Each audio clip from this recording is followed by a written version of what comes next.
If you're wondering why I'm playing the French anthem, it's not me. It's the game D-Force for the Super Nintendo. It's coming from a company called Asmic in 1991. There's not a lot I can say about this game. It's very generic. If you like top-down shooters, you might find some enjoyment in it. I mean, as you can see, graphically, it's rather tame.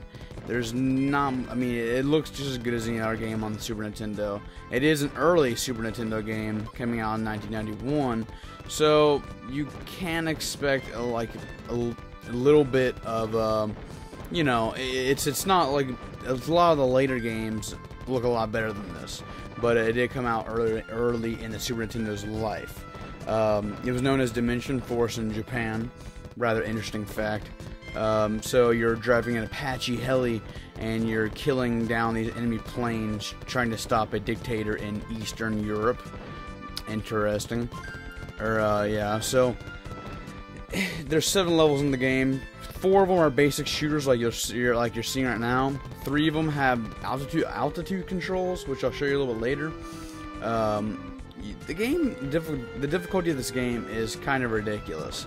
Think about a good game like Raiden. In Raiden, you get a lot of power-ups, and if you die, you drop the power-ups and you have a chance to get them. Or at least, even if you don't pick them up, if you don't get a chance, you can still handle yourself without the upgrades.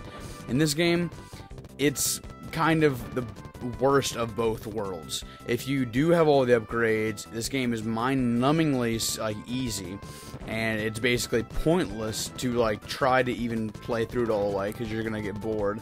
Or you don't have any of the upgrades and you die instantly, like this. If you don't have any of the upgrades, the enemies don't die fast enough. Even after you kill these creatures, if you go into their corpses, you die. Look at that. Nothing hit me. I went over his corpse. How would you know beforehand that you couldn't do that? The music is pretty bland. It's good music. There is some cool little themes, but it's pretty bland for the most part. The main thing about this game is it'd be decent, a generic shooter, but the slowdown is atrocious.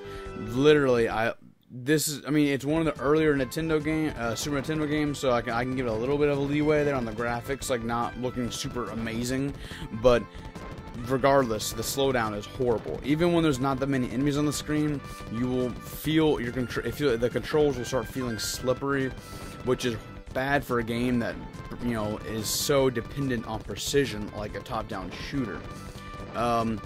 This game, I mean, really, when it comes down to it, since it was one of the earlier titles, I could see myself picking it up back in those days.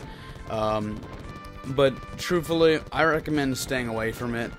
It's not a very good game at all. It's very generic. Go get a good game like Raiden or basically any top-down shooter besides for this game. Pretty good.